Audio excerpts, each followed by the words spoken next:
थोड़ी देर में राजा को यह खबर मिली कि लड़का मर गया। वह गिरता पड़ता वहां से दौड़ दौड़ कर महल में आ गया। यहाँ के देखा तो बालक का वेश बिल्कुल विकृत हो चुका था चेहरा। उसको देखते उसी के ऊपर ही राजा गिर पड़ा चित्रकेतु, हाय हाय कहकर, और उसके बाद में उन्मत्त जैसे बातें करना शुरू कर दिया। तू क्यों नहीं उठता है, मेरी गोद में क्यों नहीं बैठता है, रोज बैठता था, पिताजी पिताजी करके पुकारता था, आज क्यों मौन हो गया, उठ बात कर मेरे साथ, ऐसे से प्रलाप करना शुरू किया। पूरे राज्य में यह खबर जब फैली तो केवल राजमहल के रहने वाले नहीं, लेकिन पूरे राज्य भर में जितने थे सबको बड़ा दुख हो गया। दुख सागर में ही मानो मथुरा पूरी डूब गई थी उस समय। अहो वेदातस्तमति बबादिशो यस्त्वात्म सृष्ट्या प्रतिरूपमिहसि परेनुजीवत्य परस्य यामृतिर् विपर्ययश्चित्तमसि ध्रुवपरः। बोलने लगे, हे विधाता, ये क्या अन्याय तुमने किया। बड़े लोग जीवित हैं और आज पैदा हुए बच्चे लोग मर रहे हैं। पहले हमें मरना चाहिए था, लेकिन ये सब विपरीत तुम क्यों कर रहे हो। चित्रकेतु अत्यंत संतप्त हो गया था। नित्य कर्म करना भी वो भूल गया था। बार बार बेहोश हो रहा था। महल भर के जितने हैं वो सब के सब रो रहे थे। उस अवस्था में वहां पर अंगिरा ऋषि और देवर्षि नारद दोनों के दोनों आ गए। अंगिरा ऋषि वही जिन्होंने यज्ञ कराया था और देवर्षि से आप परिचित हैं ही। नारद जी भी पहुंच गए, अंगिरा ऋषि भी पहुंचे। ज्ञात्वांगिरा नाम मुनिराजगाम स नारदः। दोनों ऋषि आए, लेकिन राजा को कुछ पता नहीं। नहीं तो ऋषि महर्षि जब आ जाए तो उठकर अभिवादन करता था, पूजा करता था। अरे पूजा उजा तो क्या करना है, पड़ा पड़ा राजा रो रहा है। देवर्षि नारद जी ने और अंगिरा ने समझाया, कोयम स्यात् तव राजेन्द्र भवान् यवनुशोचति त्वञ्चास्य कथमसृष्टो पुरीदानी मतः परम् यथा प्रयान्ति संयान्ति स्रोतो वेगेन बालुकाः संयुज्यन्ते वियुज्यन्ते तथा कालेन देहिनः। हे राजन, संसार है, संयोग वियोग ये निरंतर होता रहता है। नदी में दो तिनके बहते हुए जा रहे हैं, प्रवाह में कभी वो मिल जाते हैं और फिर उसके बाद में बिछुड़ जाते हैं। शायद बाद में कभी मिल भी सकते, नहीं भी मिल सकते, हमेशा के लिए भी वियोग हो सकता है। काल का स्रोत चल रहा है नदी के समान, उसके अंदर हम सब जितने भी है परस्पर मिल रहे हैं और बाद में फिर हम सब का वियोग भी होगा। पुत्र के साथ तुम्हारा संयोग हो गया, इस काल नदी में बहते समय में वियोग हो गया। अब आगे वो मिलेगा कि नहीं मिलेगा, ये संसार का स्वभाव है। यथा दाना सुवैदाना भवन्ति न भवन्ति सो एवं भूतेषु भूतानि चोदितानि मायया। विलक्षण ही यह सृष्टि है। धान बोते हैं, पौधे हो जाते हैं और उसके फल लग जाते हैं। कोई ऐसा है उसके अंदर बीज धान रहता है और किसी में नहीं। अरे वही पौधा, उसके ऊपर गेहूं चावल आदि लगते हैं और किसी में धान रहता है और किसी में नहीं रहता। किसको जाकर शिकायत करे, बोलो तो सही। वही जमीन है, वही पानी है, वही पौधा और उसके ऊपर फल लगे हुए हैं। एक में बीज है और दूसरे में नहीं। यह है सृष्टि। ऐसी ही सृष्टि चलती है। किसी के पुत्र होते हैं, किसी के बहुत सारे पुत्र होते हैं, किसी के नहीं होते हैं। संसार की रीति जानना बहुत कठिन है। कर्म के अनुसार हम सब इसी प्रकार चल रहे हैं हे राजन, इसलिए तुम शोक ना करो। ये शोक करने का वक्त नहीं, समय नहीं। अपने स्वरूप को पहचानो। इस प्रकार जब उपदेश करने लगे नारद ऋषि और अंगिरा, राजा ने मुंह उठाकर देखा दोनों को। अभी तक जो राजा चित्रकेतु रो रहा था, मुंह उठा करके देखा। राजा चित्रकेतु ने कहा, तुम बड़े ज्ञानी जरूर दिखते हो, महान भी दिखते हो, अवधूत जैसे दिखते, लेकिन मूर्ख भी हो तुम साथ साथ। हम तो पड़े हुए हैं शोक में और तुम तत्व ज्ञान को परोस रहे हो। भला तुम्हारा तत्व ज्ञान किस काम का होगा? मुझे कुछ समझ में नहीं आ रहा है, तुम लोग क्या बोलते हो। अवधूत हो, जाओ जंगल में बैठो। यहां आने का तुम्हारा काम क्या? कौन हो तुम? पहचान भी नहीं रहा था राजा। अंगिरा ऋषि ने उस समय में कहा, अरे राजन, मैं वही अंगिरा हूं जिसने तुमसे यज्ञ कराया था। उस समय मैंने कहा था पुत्र के लिए आग्रह मत करो, 7 जन्म तक पुत्र सुख तुम्हें प्राप्त होगा नहीं। कर्म के अनुसार पुत्र कदाचित हो भी जाए, लेकिन उसे तुम्हें सुख प्राप्त होगा नहीं, मैंने कहा था। वही अंगिरा मैं आया हूं। थोड़ी सी चेतना उस समय राजा के अंदर आई। अनुग्रहाय भवतः प्राप्ता भावामिह प्रभु ब्रह्मण्यो भगवद्भक्तो नावसीदितुमर्हति। तुम बड़े ब्रह्मण्य हो, भक्त हो, भगवत भक्तों को इस प्रकार विलाप नहीं करना चाहिए।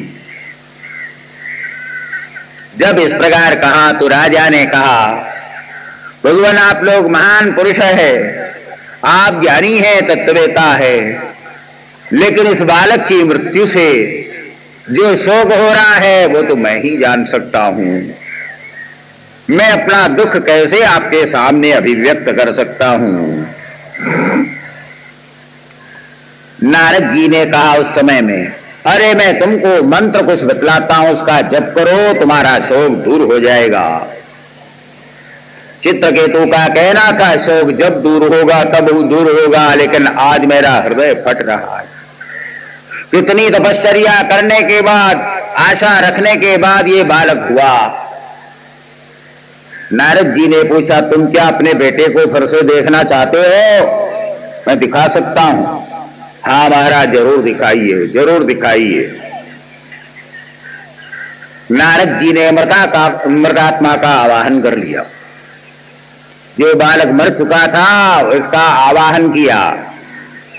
आवाहन किया तो उस मृतक शरीर के अंदर प्रविष्ट हो गया और प्रवेश करके उठ बैठ गया, उठ खड़ा हो गया। लो, ये तुम्हारा पुत्र है। राजा को बड़ा ही हर्ष हुआ उस समय चित्रकेतु को। मेरा पुत्र, मेरा बेटा कहकर उसको दौड़ दौड़ कर गोद में लेने के लिए आगे बढ़ा। पास में पहुंचते ही उस लड़के ने कहा, खबरदार, मुझे छूना नहीं। चित्रकेतु खड़ा हो गया। चित्रकेतु ने कहा, क्यों, तू मेरा बेटा है? अरे तुम मर चुके और तुम वापिस आ गए हो, तुम्हें मैं अपने गोद में क्यों ना लूं? क्यों तुम रोकते हो?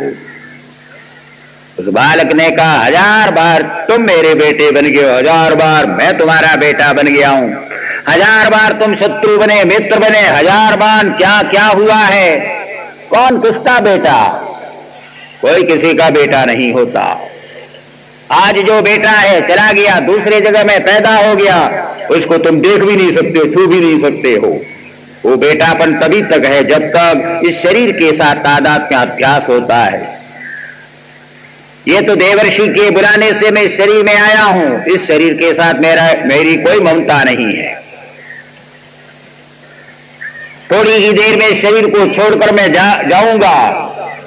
वो तुम्हारा बेटा नहीं, कोई पुत्र नहीं। अगर मानते हो तो सब के हैं, नहीं तो कोई किसी का नहीं। जब इस प्रकार उस बालक ने कहा, राजा की आंखें खुल गई उस समय। थोड़ी देर में इस शरीर को छोड़कर जब बालक चला गया, चित्रकेतु देवर्षि नारद और अंगिरा के चरणों में पड़कर कहने लगे, भगवान सचमुच में अज्ञान अंधकार में पड़ा हुआ हूं। यथार्थ है कि किसी के लिए शोक करना कोई मतलब नहीं रखता। थोड़ी देर के लिए शोक होता है, मोह होता है, उसके बाद में स्वयं ही सब भूल जाते हैं। कालक्रम से जो संबंध वो भी खलास हो जाता है। कोई किसी से भी कुछ भी मतलब नहीं रखता। नारद जी ने कहा, इसकी जो भी कुछ उत्तर क्रिया सो कर लो, भगवान का भजन करो। उत्तर क्रिया कर ली। अब जहर देने वाली जो रानियां थी उनको भी बड़ा पछतावा हुआ। अरे हमने जहर दिया क्यों? भला इससे क्या मतलब सिद्ध हो रहा था? हमारी मूढ़ता ही सिर्फ यह। कौन किसका है? कोई किसी का नहीं। क्यों किसी से द्वेष, क्यों किसी से राग करना चाहिए? प्रायश्चित उन लोगों ने करने का निश्चय किया। भगवान नारद प्रीतो विद्या में तामुवाच, ओम नमस्तुभ्यं भगवते वासुदेवाय धीमहि प्रद्युम्नाय अनिरुद्धाय नमः संकर्षणाय च। स्नान करने के बाद में नारद जी ने कहा कि देखो मैं तुमको मंत्र बतलाता हूं, इस मंत्र का जप करो, संकर्षण भगवान का दर्शन होगा, तुम्हें महान सिद्धियां प्राप्त होगी। ओम नमो भगवते महापुरुषाय महानुभावाय महाविभूतिपतये सकल सात्वत परिवृण निगर कर कमल कुड्मल ओभलारित चरणारविंद युगल परम परमेष्ठिन नमस्ते। बोलने लगे, इस मंत्र का जप करो, 7 दिन तक लगातार जप करोगे तो उतने ही तुम्हें सिद्धि प्राप्त हो जाएगी। राजा का मोह नष्ट हो चुका था। राजगद्दी छोड़कर वे निकल चुके थे, जंगल में पहुंच गए थे। नारद जी के उपदेशानुसार इसी मंत्र का निरंतर चिंतन किया और संकर्षण भगवान का ध्यान राजा करते रहे। कुछ दिनों के अभ्यास से जब से तब से साक्षात संकर्षण भगवान ने उनको दर्शन दिया और वे विद्याधरों के अधिपति बन गए, मतलब देव शरीर को प्राप्त हो गए। यन्नारदांगिरोभ्याम ते व्याकृतम मेनुशासनम संसिद्धोषितया राजन विद्या दर्शनाच्च मे। संकर्षण भगवान ने उनको दर्शन दिया। संकर्षण भगवान ने कहा, नारद जी के उपदेश से तुमने जो मंत्र प्राप्त किया और जब तब किया, उसके परिणाम रूप में तुम पर बहुत प्रसन्न हूं। अहम वै सर्वभूतानि भूतात्मा भूत भावना शब्द ब्रह्म परम ब्रह्म ममो भी शाश्वती तनु। शब्द ब्रह्म पर ब्रह्म ये सब मेरा ही स्वरूप है। तुम विद्याधरों के अधिपति होकर अब विचरण करोगे, यथेष्ट जहां कहीं पर भी तुम जाना चाहो। ऐसा वरदान देकर संकर्षण भगवान वहां से अंतर्धान हो जाते हैं। जिस दिशा की ओर जाकर अंतर्हित हो गए, उस दिशा को भी राजा ने प्रणाम किया और तब से विद्याधर हो गए। मोह को छोड़ दिया, शोक आदि से दूर हो गए। अब वो विमान में आकाश में ही विचरण करने लगे सिद्ध होकर। एक दिन की बात ऐसी हुई, विमान में वे विचरण कर रहे थे। कैलाश के ऊपर वे पहुंच गए, हिमालय में कैलाश पर्वत के ऊपर। बड़े बड़े ऋषि महर्षि एक साथ में बैठे हुए थे, सभा हो रही थी। बीच में भगवान शंकर बैठे थे और उनकी गोद में पार्वती भी बैठी हुई थी। अर्धनारीश्वर भगवान प्रसिद्ध है। विमान में बैठे हुए चित्रकेतु उस समय कहने लगा, क्या आश्चर्य की बात, लोकपाल होते हुए भी, भगवान होते हुए भी ऋषियों की सभा में अपनी स्त्री को साथ में लेकर बैठा हुआ है ये शंकर, इनको कुछ लज्जा भी नहीं है। दिमाग उसका फिर विकृत हो गया था, बोल गया इतना। भगवान शंकर हंसने लगे। भगवान शंकर को तो क्रोध आता नहीं था, कोई गाली दे चाहे कुछ भी कहे। परंतु ये सुनकर पार्वती जी को ठीक नहीं लगा। पार्वती ने कहा, तुम नए राजा बन गए क्या, शासक बन गए हमारे ऊपर शासन करने के लिए? कौन है तुम बोलने वाले? जा तू राक्षस बन जा। श्राप दे दिया। कुछ बोलने की भी तमीज नहीं है, यूं ही बोल जाता है। मात्र दृष्टि पितृदृष्टि करनी चाहिए भगवान पर। वहां पर यह थोड़े कहा जाता है कि एक औरत बैठी, अपनी मां को कौन भला बोलेगा ये औरत है? अपनी माता को मां बोला जाएगा कि मेरे बाप की औरत है, ऐसा कहा जाएगा? ये कोई बात है?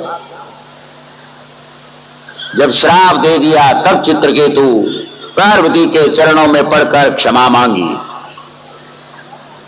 शंकर भगवान तो हंसते ही रहे, श्राप के समय भी, गाली देते समय भी। उनको गाली में श्राप में कोई फर्क नहीं लगता था। पार्वती ने कहा, राक्षस तुम्हें बनना पड़ेगा, लेकिन इस समय भगवान के प्रति जो भक्ति है तुम्हारी बनी रहेगी, पूर्व स्मरण तुम्हारा बना रहेगा। बस इतना मैं आशीर्वाद दे सकती हूं।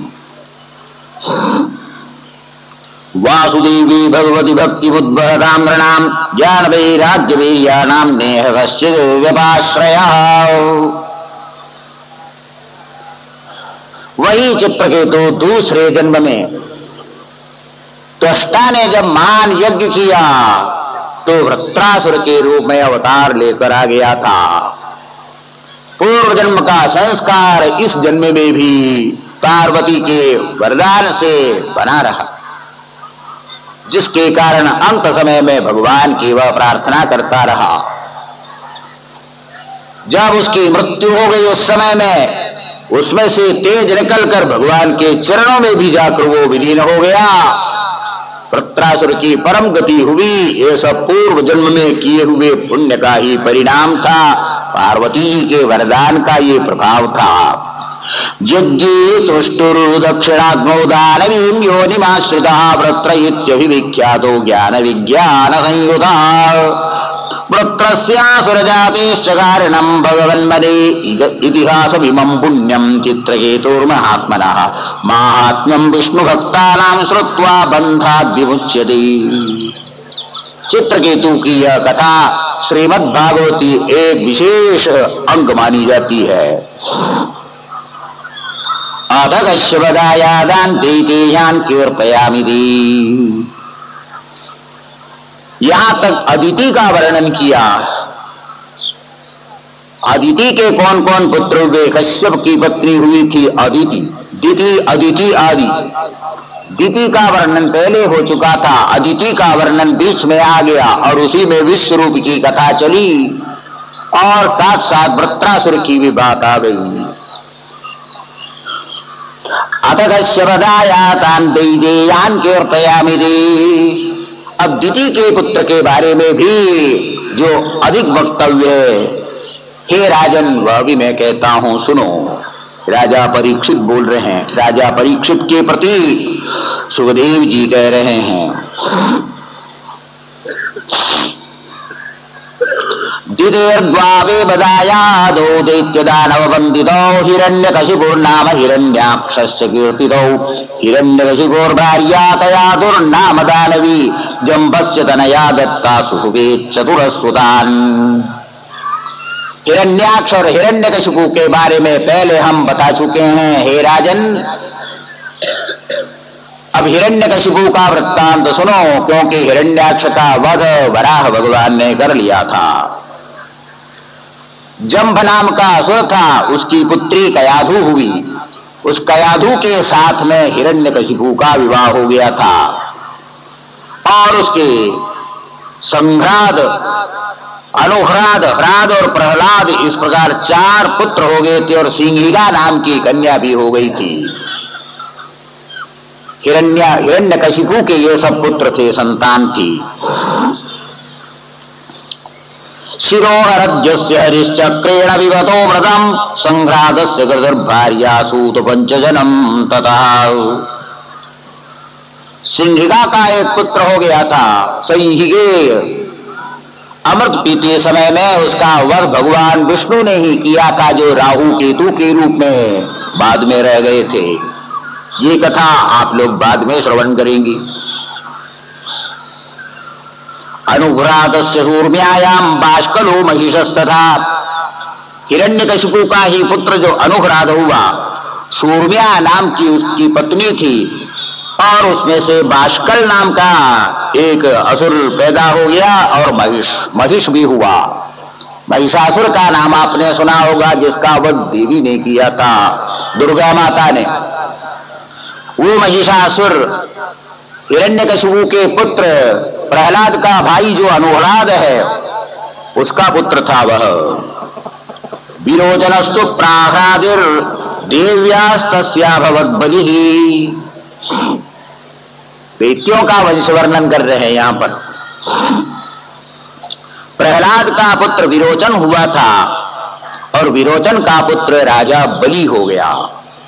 इन सब की कथा आप लोग आगे सुनने वाले हैं। राजा बलि के बाणज्येष्ठम पुत्र शतम अशनायाम ततो भवत।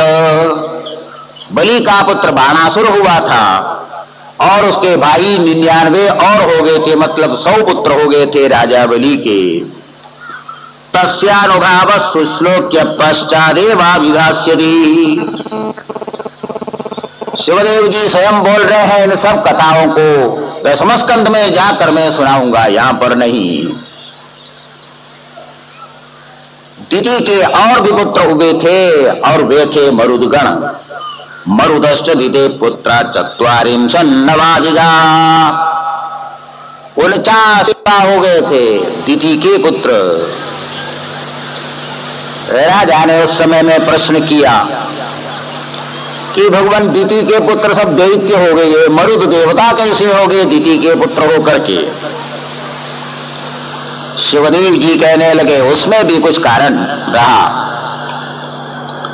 दिति के पुत्र 2 जो पहले बताए, हिरण्याक्ष हिरण्यकशिपु, भगवान ने दोनों का वध कर लिया था, और उसके कारण दिति को बड़ा ही दुख हो गया था। एक बार दिति के आश्रम में आकर कश्यप ऋषि कुछ दिन रहे, और दिति ने इतनी सेवा की कि महर्षि कश्यप बड़े प्रसन्न हो गए। प्रसन्न होकर उन्होंने कहा कि तुम्हारी सेवा इतनी अधिक अच्छी लगी, बोलो तुम्हें क्या चाहिए, वरदान कुछ मांग लो मुझसे। दिति ने कहा भगवान यदि आप प्रसन्न हैं तो मुझे एक ऐसा पुत्र दीजिए जो को इंद्र को मार डाले। कश्यप ने कहा ये क्या बोल रही है, इंद्र भी तो मेरा ही पुत्र है, अदिति का पुत्र है, आदित्य उसके अंतर्गत इंद्र है, उसको मारने वाला पुत्र ये चाह रही है। कश्यप ने कहा भला ऐसी मति तुम्हारी क्यों हो गई? दिति ने कहा मुझे जरूरत है, आपने वरदान मांगने के लिए कहा, मैंने तो मांगा नहीं था पहले, यदि आप वरदान देना ही चाहते, वचन दिया है आपने तो दीजिए। कश्यप ने सोचा मैंने वचन दिया और वचन से मुकरना ये ठीक नहीं।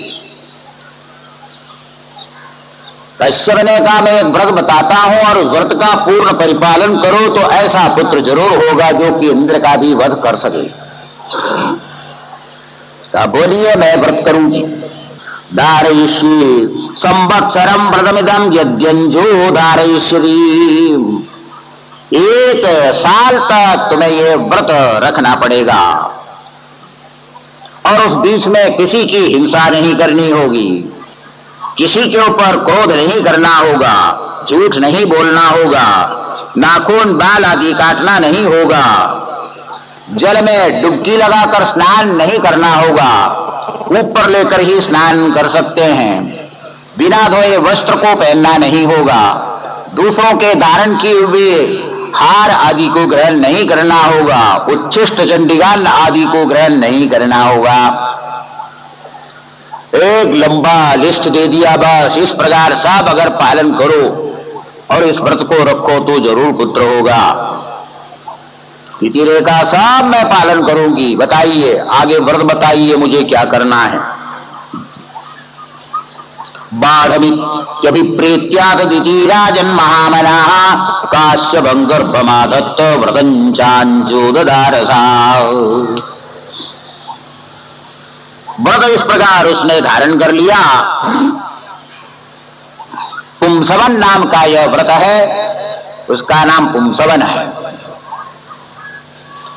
व्रत ले लिया और कश्यप का जो तेज था उसे भी दिति ने अपने उदर में लिया और व्रत पालन करती हुई 1 साल उसने पूरा बिताया। इंद्र को मालूम पड़ा, इंद्र ने सोचा मुझे मारने के लिए पुत्र उत्पन्न करने के यत्न कर रही है दिति, क्या करना होगा इसके लिए। एक बटुक बन करके आ गया इंद्र। देखने में ऐसा बेचारा लगता था, अनाथ जैसा बालक, आकर के दिति के चरणों में पड़ गया। वो दिति ने पूछा, रे तू कौन है, कहां से आया। बटुक ने कहा, मां मेरा कोई नहीं है इस संसार में, मैं आपके चरणों में सेवा करना चाहता हूं, जो आप मुझे सेवा दो मैं करने के लिए तैयार हूं।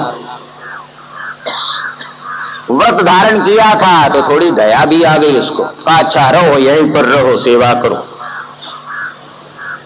और इंद्र तो इंद्र ही ठहरा। प्रातः काल दिति के उठने से पहले ही वो उठ जाता था।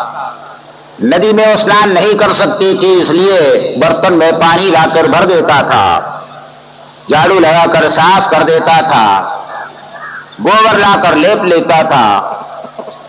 जब दिति सोई रहती थी और साथ साथ पुष्प फल सब लाकर तैयार रख देता था। दिति जब ब्राह्म मुहूर्त में उठ जाती तो पूरी तैयारी वो देख लेती थी, तो बहुत प्रसन्न हो जाती थी। धीरे धीरे इंद्र ने दिति को तो अपने वश में मानो कर लिया, क्योंकि इतनी सेवा इंद्र ने की कि कोई कर ही नहीं सकता था। और इंद्र ये देख रहा था व्रत में कहां छिद्र होता है, कहां गड़बड़ी होती है। जो ये गड़बड़ी हो जाएगी उसी समय में उसके उदर में आए हुए बालक को मैं मार डालूं। व्रत में छिद्र होने के बिना कोई उपाय नहीं था कि इस बालक को मार दिया जा सके। पूरा साल बीतने आया लेकिन एक भी गलती नहीं। इतनी जबरी निकली वो दिति भी, पूर्ण रूप से उसने व्रत पालन कर लिया। अब बाकी शायद थोड़े से दिन रह गए थे, 2 दिन 4 दिन। विधाता का ही विधान है। शाम का समय था, कंदमूल खाकर वो बैठी हुई थी, बहुत थकावट अनुभव होने लगी। सोचा थोड़ा सा मैं लेट जाऊं, लेट गई। सूर्यास्त होने आ रहा था, बस लेट गई, बस इतने में उसको नींद आ गई। सूर्यास्त के समय में सोना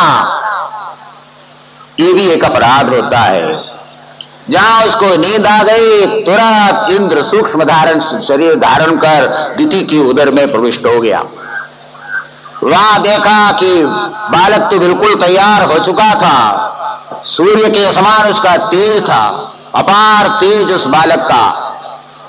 इंद्र ने सोचा कि यहां पर दया करने से काम नहीं चलेगा। वज्र उठाया जिससे वृत्रासुर का उसने वध किया था, वज्र उठा करके प्रहार किया, उसके ऊपर 7 टुकड़े कर डाले।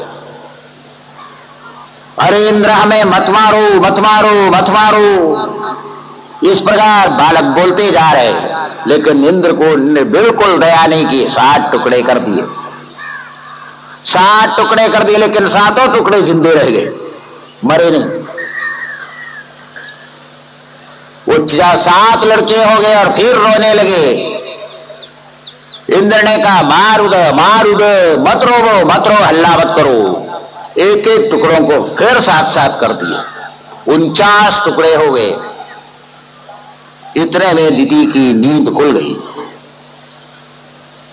आंख खोलकर देखती है तो 49 लड़के सामने पड़े हुए खड़े हैं और सबके सब जीवित, और इंद्र भी एक किनारे खड़ा है। दिति को आश्चर्य हो गया, अरे एक पुत्र के लिए मैं ये तपश्चर्या कर रही थी, व्रत कर रही थी, 49 बच्चे कहां से आए? इंद्र की ओर देखा, इंद्र तो थर-थर कांपने लग गया। इंद्र ने सोचा कि अगर ये मेरे ऊपर नाराज हो जाती है, व्रत से इसको सिद्धि प्राप्त होगी, श्राप ही देकर मुझे खत्म कर डालेगी। है इतनी ताकत इस स्थिति के अंदर आई हुई है। इंद्र चरणों में पड़कर सब सच्ची सच्ची बात बता दिया। मां, मैं आपका भी बेटा हूं, मेरे भी पिता वे महर्षि कश्यप हैं, और आप मुझे ही मारने के लिए व्रत कर रही थी। मैं अपने प्राणों को बचाने के लिए आपके उदर में प्रवेश कर वज्र से उस बालक को 49 टुकड़े कर दिए। क्षमा करना, अपने प्राण किसको प्यारे नहीं होते, मेरे अपराध को क्षमा करो, क्षमा करो। प्रार्थना करने लगा इंद्र। 1 वर्ष से निरंतर व्रत करने से दिति का भी हृदय शुद्ध हो चुका था। रोते हुए इंद्र को देखकर दया आ गई। दिति ने कहा, चलो जो हो गया सो हो गया, जो होना था सो हो गया, अब पछताने से भी कोई लाभ नहीं। लेकिन हे इंद्र, ये जो 49 लड़के हैं, अब इनको दैत्य के रूप में नहीं रखना है, क्योंकि फिर इनका वध तुम्हें करना पड़ जाएगा। इन सबको तुम देवता बना करके ले जाओ। इंद्र ने स्वीकार किया और 49 बालकों को जो देवता बना दिया वो ही मरुत देवता कहलाए। मरुतश्चोष्णपाश्च मरुतः, मरुत देवता। 49 प्रकार का वायु होता है, शास्त्रों के अंदर वर्णन आया है। वही वायु यहां पर रूपक के अनुसार बता दिया है कि 49 मरुत देवता हुए। राजा ने कहा, उस समय में भगवान वो पुंसवन व्रत कैसा होता है बताइए, और किसी को भी उससे लाभ हो जाए तो। सुदेव जी कहने लगे, मार्गशीर्ष मास शुक्ल पक्ष में ये व्रत प्रारंभ किया जाता है। स्त्रियां ये व्रत करती है, पति से अनुज्ञा पाकर ये व्रत प्रारंभ किया जाता है। जिस दिन स्त्रियां पूजा नहीं कर सकती है, उस रोज पति स्वयं पूजा कर सकेगा, क्योंकि दोनों का एक ही स्वरूप माना गया है। और मंत्र बोलना चाहिए, ओम नमो भगवते महापुरुषाय महाविभूतिपतये स्वाहा। ये मंत्र बोलते हुए भगवान का पूजन करना चाहिए। स्वयं विष्णुं च वरदाम आशीषां प्रभवावुभो भक्त्या संपूजयन् नित्यं यदीच्छे सर्वसंपदा। केवल इंद्र को मारने वाले पुत्र के लिए नहीं, हर प्रकार की संपदा प्राप्त करने के लिए व्रत किया जा सकता है और सब कुछ मिल भी जाएगा। लक्ष्मी नारायण दोनों का पूजन ये मंत्र बोल करो। 1 वर्ष तक इस प्रकार व्रत अगर कर लें तो मन में जो भी है वह अवश्य में पूर्ण हो जाएगी। यही पुंसवन व्रत है। समप्रिय सुहृद ब्रह्मन् भूतानां भगवान स्वयं इंद्रस्यार्थे कथम दैत्यानवधित विषमो यथा। राजा परीक्षित ने एक प्रश्न और सामने रख दिया। बहुत कथा आपने सुनाई, लेकिन बीच में एक शंका मन में हो गई। इतनी देर तक आपने जो कथा सुनाई तो हर जगह आप यही बतलाते हैं, भगवान ने देवताओं की रक्षा की और असुरों का वध किया। हिरण्यकशिपु को मारा, हिरण्याक्ष को मारा, उसको मारा, इसको मारा। आगे भी शायद आप यही बताएंगे, लेकिन संशय यह है आखिर भगवान के ही सब पुत्र है तो भगवान ने यह पक्षपात क्यों किया भला? देवताओं की रक्षा करना और असुरों को मारना। क्या किसी माता पिता के 4 बेटे हैं और उसमें 2 बेटे खराब हो गए तो उसकी हत्या कर डालते माता पिता? ऐसा तो कभी नहीं होता है। सुधारने की कोशिश करते हैं, मारते नहीं हैं, और नहीं सुधरते तो छोड़ देते हैं। जब भगवान के ही पुत्र असुर भी है और भगवान के पुत्र देवता भी है तो देवताओं का पक्षपात क्यों किया भगवान ने? सुग्रीव जी कहने लगे, सुनो, हम इसका जवाब देंगे, पहले पूरी कथा तुम सुन लो। हिरण्याक्ष हिरण्यकशिपु दोनों की कथा तुम सुन लो, उसके बाद तुम्हें मालूम पड़ेगा। अत्रैवोदाहृत पूर्वमितिहास सुरर्षिणा प्रीत्या महाक्रतो राजन पृच्छते जातशत्रवे। युधिष्ठिर ने प्रश्न किया था और नारद जी ने जवाब दिया था, वही बात मैं आपको सुनाता हूं।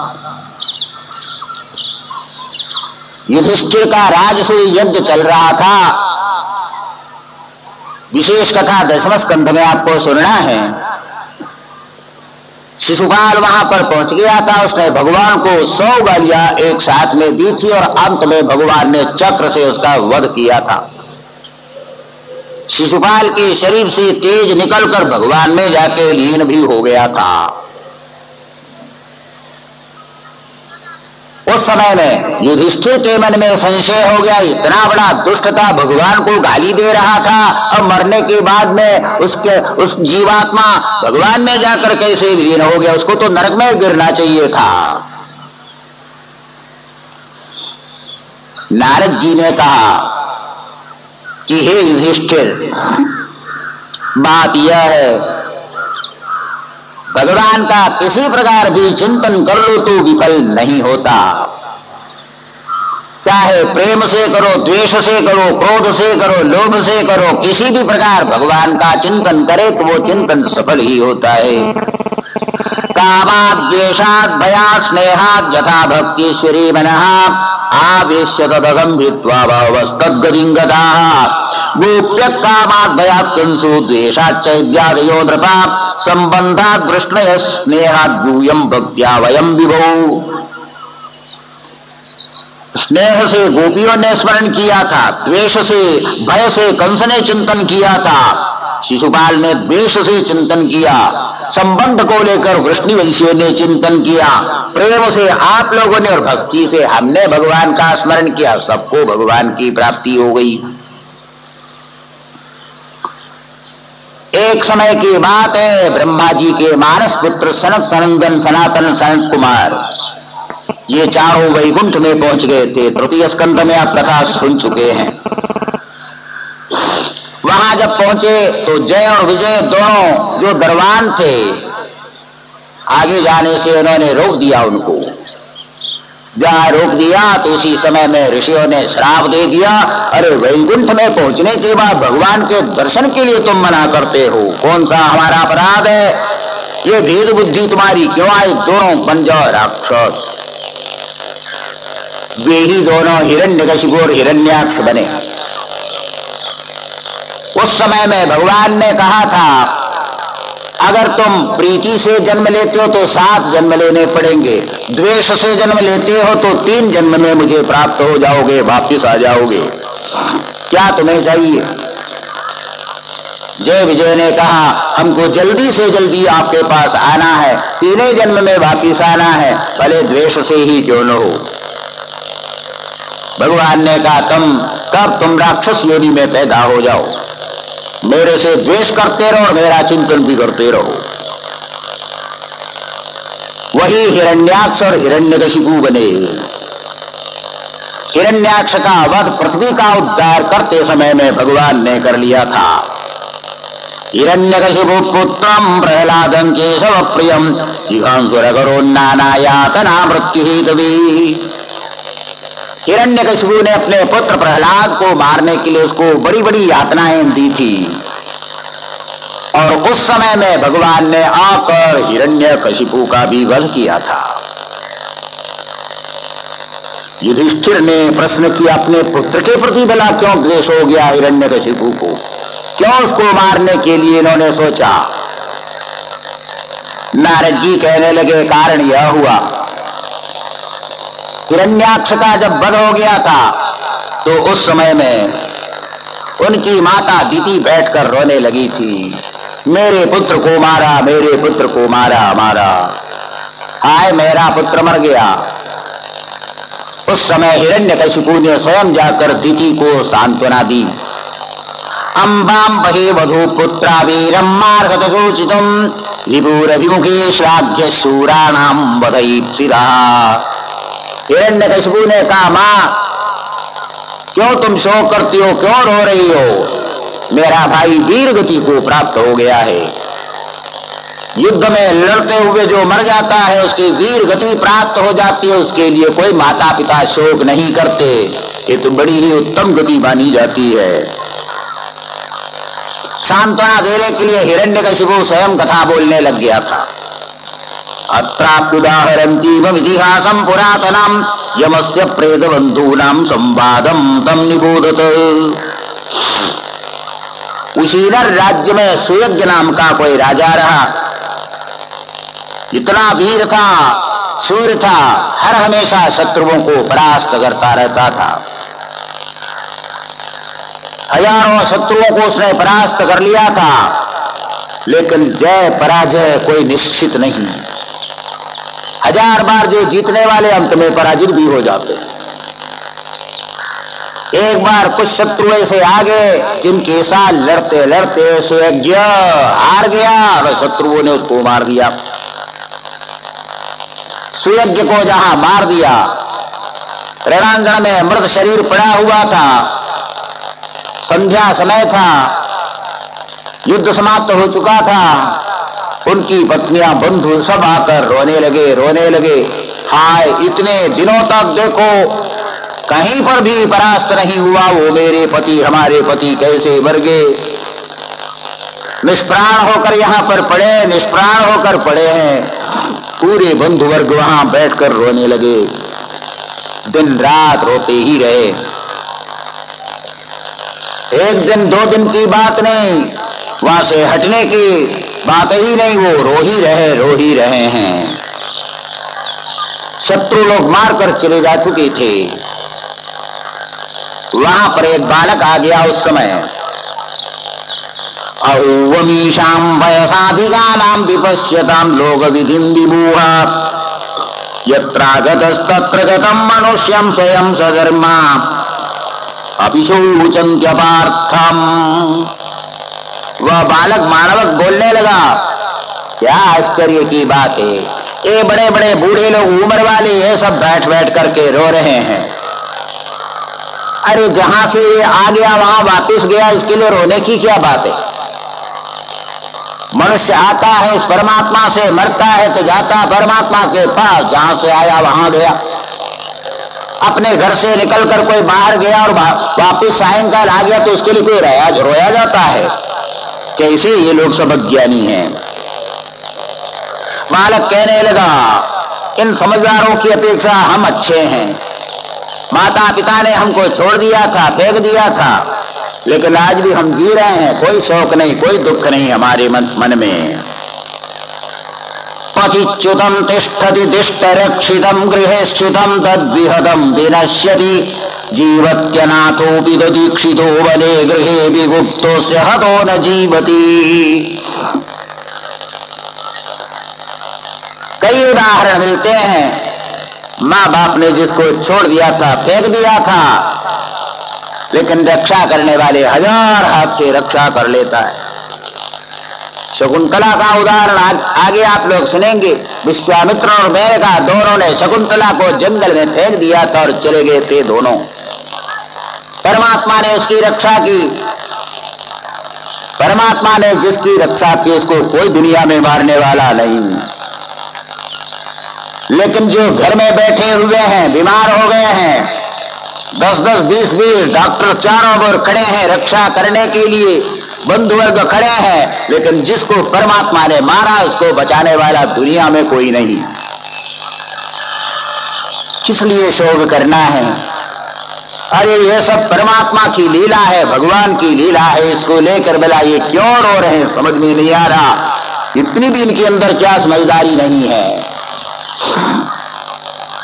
लुब्ध गोदितने कश्चित् पक्षिणाम निर्मितोऽन्तकः विदत्य जालम विदते तत्र तत्र प्रलोभयन्। ये रोने वाले जितने हैं ये भी वहीं जाने वाले कुछ दिनों के बाद। ऐसा नहीं है कि रोने वाले हमेशा के लिए संसार में बैठे रह जाएंगे। पुलिंग पक्षी थे दो, घोंसला बनाकर बैठे हुए थे। उसके कुछ बच्चे हो गए। एक व्याध ने वो जाल में आकर वो बच्चे सब फंस गए। थोड़ी देर के बाद में जो पुलिंगी थी पक्षी, मादा, वो आकर रोने लगी, हाय हाय हमारा पुत्र नष्ट हो गए, सब मर गए। रो करके वो भी जाकर जाल में बैठ गई, वो भी वहां फंस गई। थोड़ी देर के बाद में पुलिंग पक्षी वहां आ गया, वो भी रोने लग गया देखकर, वो भी जाके वहां बैठ गया, वो भी फंस गया। बस व्याध ने सबको मार दिया और भून कर खा गया। यह है काल, यह है यमराज, यह है अंतक। उसके पास से कोई छूट सकता नहीं। कोई आगे जाता है, कोई पीछे जाता है। जो पहले जाता है उसको लेकर बाद वाले रोते हैं, और लेकिन जाने वाला रोता नहीं है। वो तो गया, लेकिन बाद वाले जो रोते हैं वो जब जाते हैं तो रोते नहीं, उसके बाद वाले उसके लिए रोते रह जाते हैं। बस यही परंपरा कैसी है।